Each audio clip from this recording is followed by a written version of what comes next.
देखिए, पहले दिन जो खुलासा हुआ था वो खुलासा मैं आपसे पहले कर चुका था कि किस तरह से बाबूलाल कटारा के संपर्क में दिनेश खोरनिया आया था और वहां से किस तरह से बाबूलाल कटारा राजस्थान लोक सेवा आयोग में आया।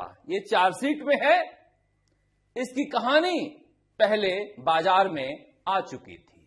उसके बाद उसी दिन हमने आपको यह भी बताया था कि किस तरह से बाबूलाल कटारा ने बताया है कि आरपीएससी के सारे सदस्य मिलकर तय कर लेते थे कि हमारा कैंडिडेट कौन होगा, उसे कितना नंबर देना है। यह खबर बड़ी खबर थी, मगर अखबार के अंदर के पन्नों पर आई।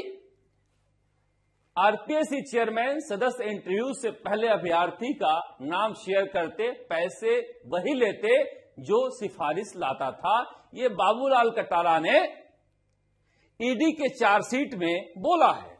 ईडी से कटारा बोला, कुछ बड़े लोगों ने सीधे तौर पर मुझसे संपर्क किया था और उन बड़े लोगों का नाम बाबूलाल कटारा ने चार्जशीट में बताया है।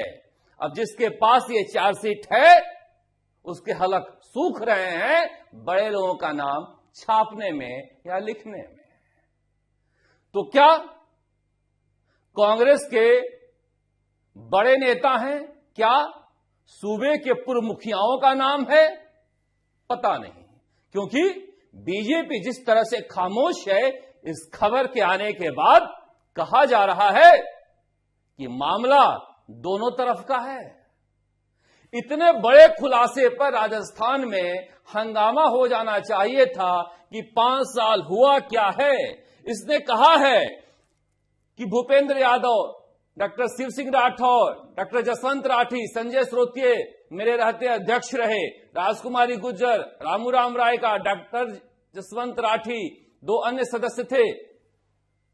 सभी सदस्य डाइनिंग टेबल पर बैठकर तय कर लेते थे कौन किसका होगा और क्या करना है। बाबूलाल कटारा ने, जैसा कि अखबार का दावा है कि चार्जशीट में यह बात कही है, तो फिर पिछले 5 सालों में परीक्षा के नाम पर मजाक हुआ है राजस्थान के बेरोजगारों के साथ। अब ये अखबार ने छापा है कि आरएएस भर्ती में पैसे लेने के आरोप, मगर पूरे इस कहानी में आरएएस भर्ती परीक्षा की बात नहीं है अखबार में। तो क्या आरएएस 2018 सब इंस्पेक्टर भर्ती परीक्षा से भी ज्यादा बुरी स्थिति में है? कहा जा रहा है कि बीजेपी सरकार भी डरी हुई है चार्जशीट के बाद कि आरएएस 2018 की स्थिति वही ना हो जाए जो सब इंस्पेक्टर भर्ती परीक्षा 2021 की हो गई है। कहीं आधे से ज्यादा पकड़े ना जाएं, क्योंकि संयम लोढ़ा ने एक बार 2 साल पहले मुझसे कहा था कि आरएएस 2018 की स्थिति राजस्थान में सबसे खराब है। उस समय अशोक गहलोत शासन में थे। 18 इस परीक्षा का नाम है। ये इंटरव्यू जो हुए हैं वो अशोक गहलोत सरकार में हुए हैं। अब देखिए, जब ये बात आने लगी, लोगों की प्रतिक्रिया तरह तरह से आने लगी इस खबर के बाद कि नाम क्यों नहीं छाप रहा है अखबार, और लोगों में चर्चा का विषय रहा।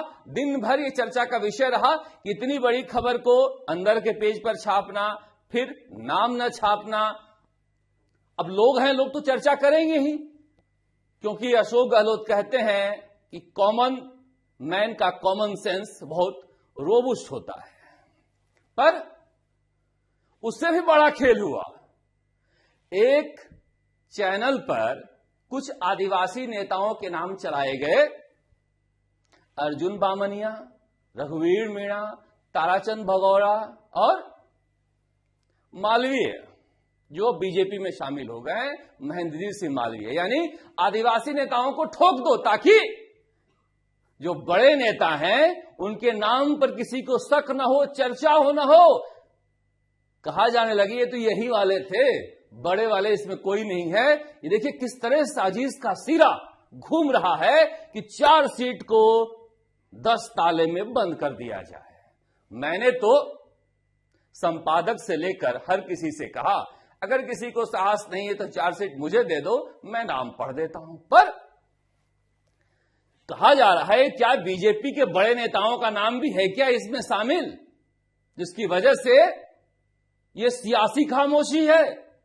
पता नहीं। लोग तो चर्चा करते हैं मौसेरे भाइयों की कहानियां हैं, पर कुछ भी नहीं कहा जा सकता जब तक चार्जशीट सामने नहीं आती है। पर जिस तरह से यह पूरा मामला हुआ है और उसने कहा है कि बड़े लोगों का फोन सीधे मेरे पास आते थे, जैसा कि अखबार का दावा है, तो वो बड़े लोगों का नाम भी बताया है। तो क्या मुख्यमंत्री निवास से फोन जाते थे? क्या मुख्यमंत्री निवास के कर्मचारी फोन करते थे, अधिकारी फोन करते थे? शिव सिंह राठौड़ कैसे बने कार्यकारी अध्यक्ष? भूपेंद्र यादव कैसे छुट्टी पर भेजे गए? बाबूलाल कटारा ने, कहा जा रहा है, तोते की तरह सब कुछ बताया है।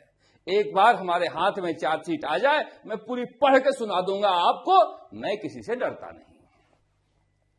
मगर यह कहानी कही जा रही है कि सब कुछ उसने बताया है कि कौन कौन नेता किसके किसके लिए फोन आया और कौन से काम मैंने बिना पैसे के नंबर दिए हैं और किसको पैसे लेकर नंबर दिए हैं। शिव सिंह राठौड़ वसुंधरा राजे सरकार में बने थे। अब देखिए कैसे खेल निराला है। राजकुमारी गुर्जर का ड्राइवर था, क्या था पता नहीं, पीओ पकड़ा गया, वो जांच अशोक गहलोत ने नहीं कराई। कितना फेविकोल का मजबूत गठजोड़ है आप देख रहे हैं। राजकुमारी गुर्जर भी या उनके पति, वो भी कहा जा रहा है बीजेपी के नेता हैं। पता नहीं, जब जांच हुई नहीं तो आरोप ही है सिर्फ। पर यह मिली-जुली का ऐसा खेल है कि कोई जांच नहीं करना चाहता है। जैसे ही यह खबर छपी, राजस्थान के मुख्यमंत्री भजनलाल शर्मा ने सारे अधिकारियों को एसओजी के अपने कार्यालय में बुलाया और लंबी मीटिंग ली कि ईडी के चार्जशीट पर संज्ञान लिया जाए। मैंने आपसे कहा था कि ईडी के चार्जशीट पर संज्ञान इसलिए नहीं उस समय लिया गया क्योंकि अशोक गहलोत सरकार के अधिकारियों को तुरंत एसओजी में फिट कर दिया गया था। अभी आनंद श्रीवास्तव जी हैं इस सब के मुखिया, हालांकि जो नीचे जांच करेंगे वो विशाल बंसल हैं, पर क्या ईडी के चार्जशीट पर संज्ञान लिया जाएगा?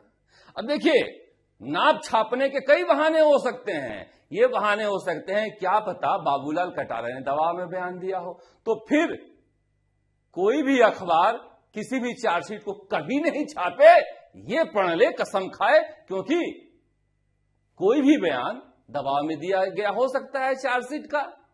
ये इसी केस में अप्लाई क्यों है?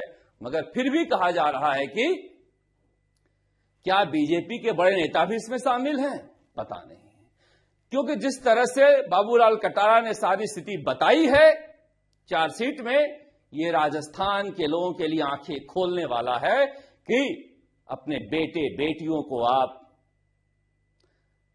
मेहनत करके पढ़ा रहे थे कि भविष्य में कुछ बनेंगे, नेताओं ने अपने बना लिए हैं और आपके वाले जैसे तैसे गुजारा कर रहे हैं। देखिए, खबर किसी के पास हो सकती है और उसका वो प्रायोरिटी होता है कि वो खबर को छापे, अपने पास रखे एक्सक्लूसिव, मगर रखे और ना छापे ये समझ में नहीं आता है। पर मुझे लग रहा है कि आगे आने वाले दिनों में बाबूलाल कटारा की जांच और पुख्ता तरीके से भजनलाल शर्मा को करानी होगी। एक मीटिंग लेकर संदेश देने से कुछ नहीं हो जाएगा, क्योंकि जड़ें इतनी मजबूत है दोनों ही पार्टियों के नेताओं के साथ, दोनों ही पार्टियों के कार्यकाल में काम कर रहे अफसरों के बीच का, कि आप बड़ी मुश्किल से किसी नतीजे पर पहुंच सकते हैं। पर अब यह वक्त आ गया है कि आरपीएससी का पुनर्गठन हो। आरपीएससी को भंग करने का इससे अच्छा अवसर कुछ नहीं हो सकता। जैसा बाबूलाल कटारा बता रहा है, अगर यह बात सही है तो अब बचा क्या है इसमें बचा क्या है? मुझे लग रहा है कि जल्दी से जल्दी संज्ञान लेकर इस पर आगे बढ़ना होगा, वरना जब कुछ नहीं होगा इनका तो आगे वाले भी यही कर रहे होंगे और यही करेंगे, क्योंकि जब सरकारें इसे परंपरा बनाना चाह रही है तो फिर कोई क्यों बदलेगा। हमारी नजर रहेगी, जैसे ही ये पूरा मसला सामने आएगा एक एक करके हम सारे मामलों को समझाएंगे, पर निश्चित रूप से ये हैरान करने वाला है और इस खबर को पूरी तवज्जो मिलनी चाहिए। ये राजस्थान के भविष्य से जुड़ी हुई खबर है।